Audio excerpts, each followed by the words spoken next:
Hello students, today we're doing two color exercises. The first one is the color wheel so that you understand how to mix colors, the relationship the colors have to each other and how they affect each other.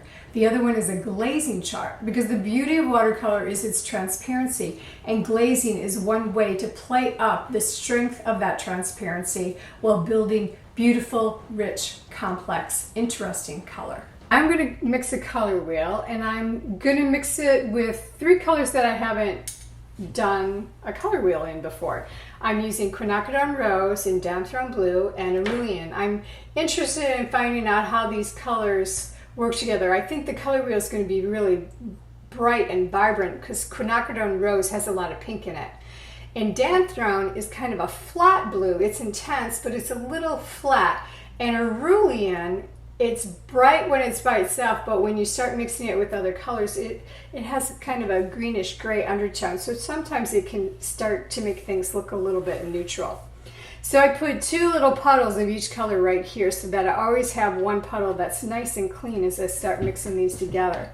And I've diluted it to full saturation. And so I'm going to lay my yellow right there. And I have to be careful when I'm doing this that every time I stick my brush in the water, I dab it off so that I'm not diluting the paint because I already have the paint exactly where I want it. I'm going to put my quinacridone rose right there. I'm going to pull this rose over here and I'm going to start mixing into this. And I'm going to mix my yellow into my red because yellow is a weaker color and red is a stronger color. And if I did it the other way around, the red would take over the yellow, just like that. So I just put a little tiny bit of yellow in there, and I'm going to hope that changes a little bit, not too much. So I'm just going to stab it really quickly so the paint doesn't have enough time to go in there, but I can get some yellow out. So there, it's starting to look a little more like coral. And I can see I got that dirty already. So I'm just going to go in here and mix this up and pull that out. And see, it's just a tad bit different. I'm going to go back here. So I'm going back and forth.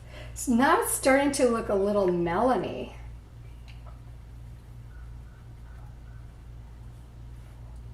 Maybe get one in between. So you can see how I'm jumping around making all these different puddles.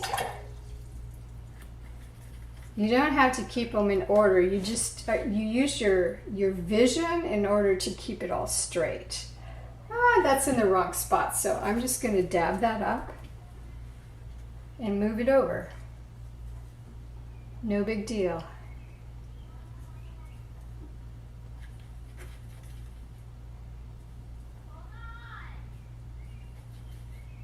There we go. So I have a nice gradation from yellow to red, lots of colors in between, and I have a distinct orange. And I'm going to call that my orange. Put that orange right there. And I'm going to do the same thing.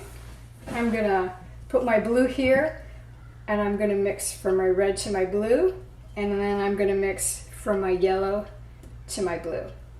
And I'm doing this because red, yellow, and blue are the three primary colors.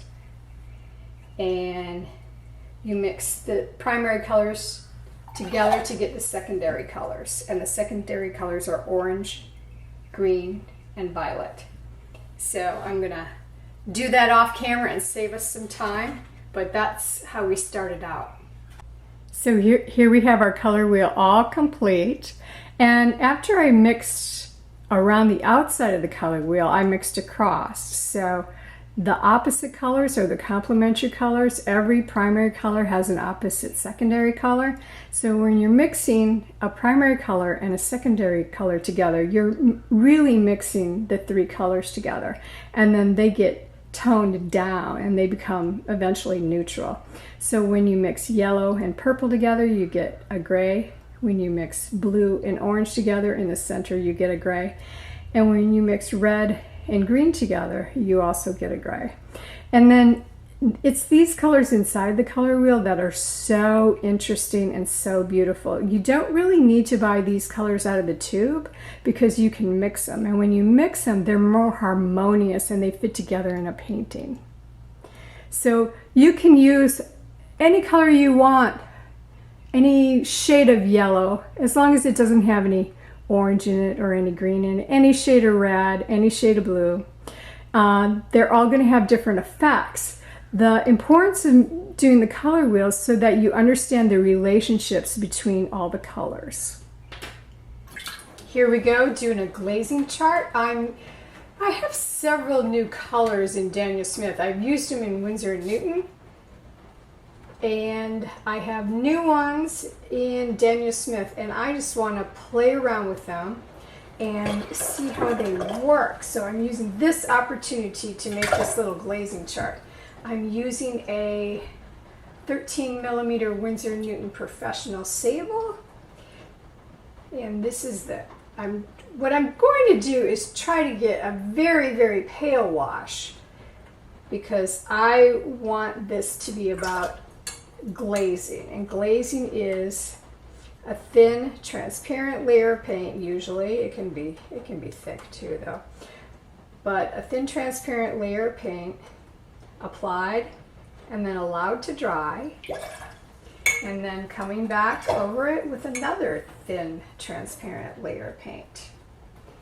So that was cobalt turquoise, carbazole violet. This is beautiful blush rhodonite.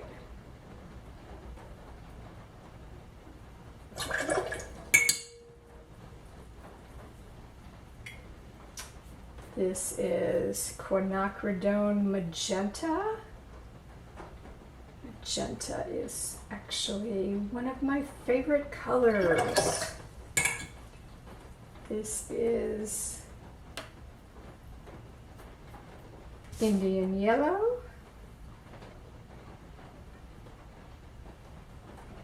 Interesting fact about Indian yellow, it was originally, I need to squeeze out some cerulean. It was originally made from the urine of cows fed a diet of mango leaves, and they made it in India, and it was deemed inhumane, so they had to figure out a different way to come up with that recipe. So I'm not sure what they make it out of now, but it's not cow urine.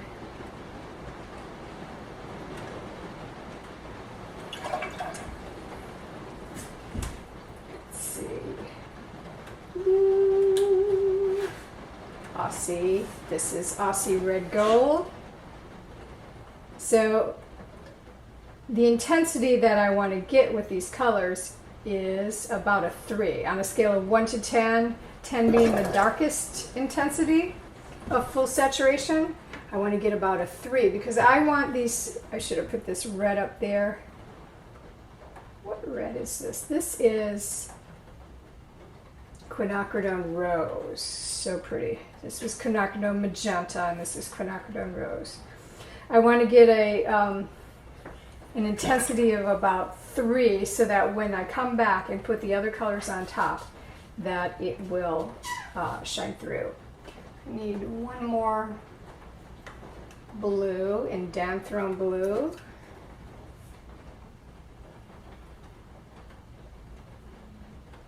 And I'm going to let that dry.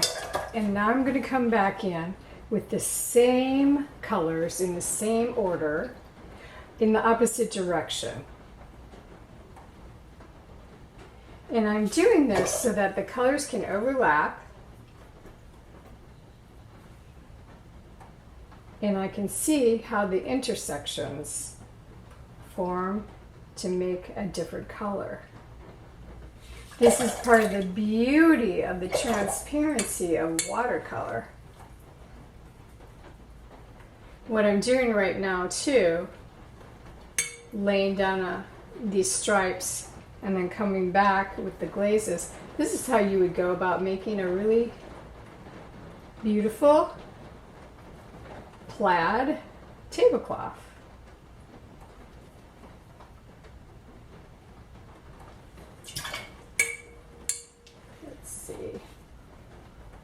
This might not be in the same order, but that's okay.